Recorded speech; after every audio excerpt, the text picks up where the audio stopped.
This wasn't a gaffe, it was complete unraveling. Hunter Biden was calling the shots. Joe Biden couldn't name his own staff, and his campaign staged a fake town hall so disastrous they couldn't use 1 second of it. As always, people, please like this video, subscribe, and hit that bell because the collapse isn't slowing down and the lies, they're getting louder. Turn me up. Evidence to support the allegation my father was financially involved in my business because it did not happen. There's no fairness or decency in what these Republicans are doing. And I do have to say, whatever you think of Hunter Biden, and there's certainly a lot of people in this town, Democrats and Republicans, that do not think a lot of him, there is a certain kind of like cruelty to the campaign against him. Where is Hunter? Where is Hunter? Where is Hunter? Hunter was driving the decision making for the family in a way that people, he was almost like a chief of staff of the family. Does that strike you as pretty bizarre? It's bizarre because I think he is provably, demonstrably unethical, sleazy, and prone to horrible decisions. I mean, Tell me how you really feel. well, I mean, I'm just look at the record. I mean, after his brother died, he cheated on his wife with his brother's widow and then got her addicted to crack. That's just one thing I could say. I mean, I don't have a lot of personal regard. They said Hunter Biden was a troubled addict.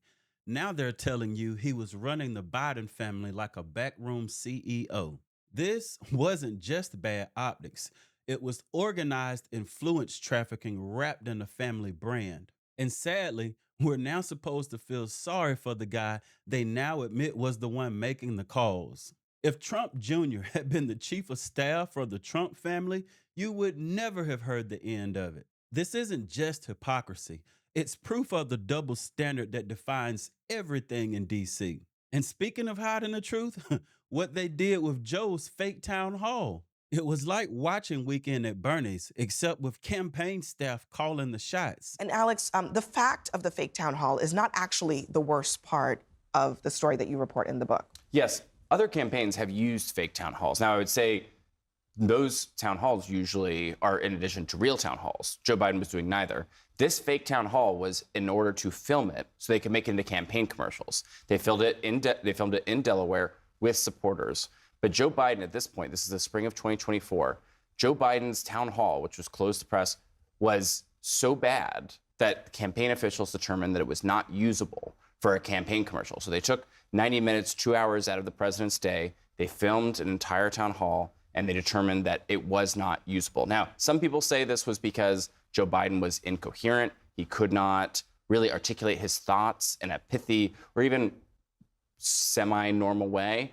Some people just said, like, the lighting was bad. That was sort of the two points of view. Wait, Yeah. someone told you the lighting was bad? That's one of the excuses. You're saying that they spent millions of dollars to stage a town hall?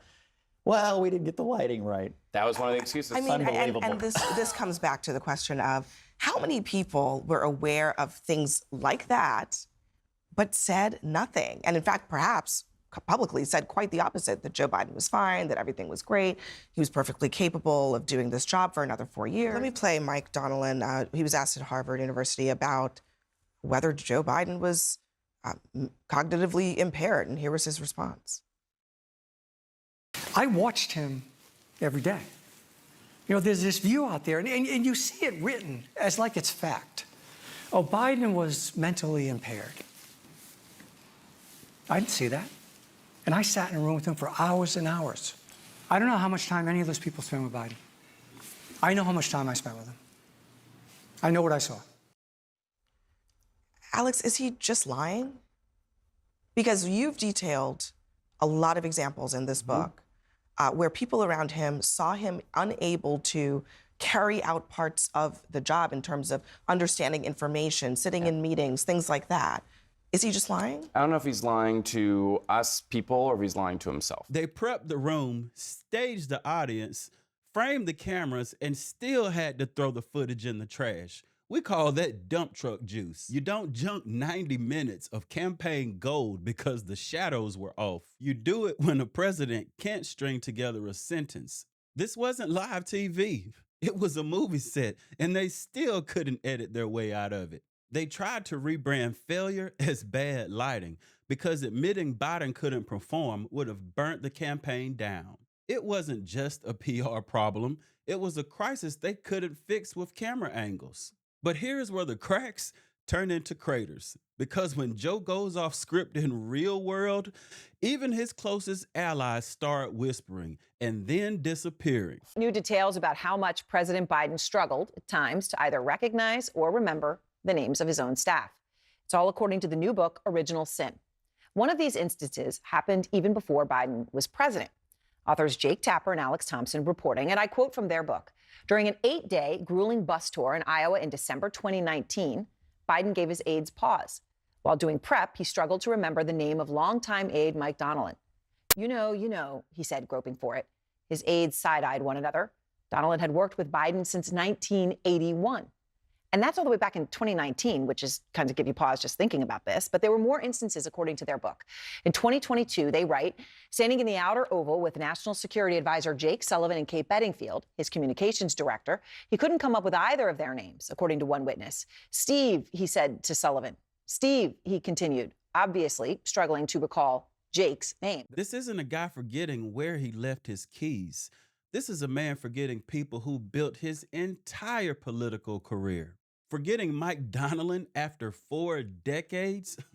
That's not a glitch, that's degeneration. By 2022, he couldn't name his own national security advisor or his own comms director. Jake Sullivan, his right-hand man on foreign policy, became Steve. And the media? Crickets, because protecting Joe's image meant erasing reality. Now, when a prosecutor finally put the truth on paper, what did the White House do?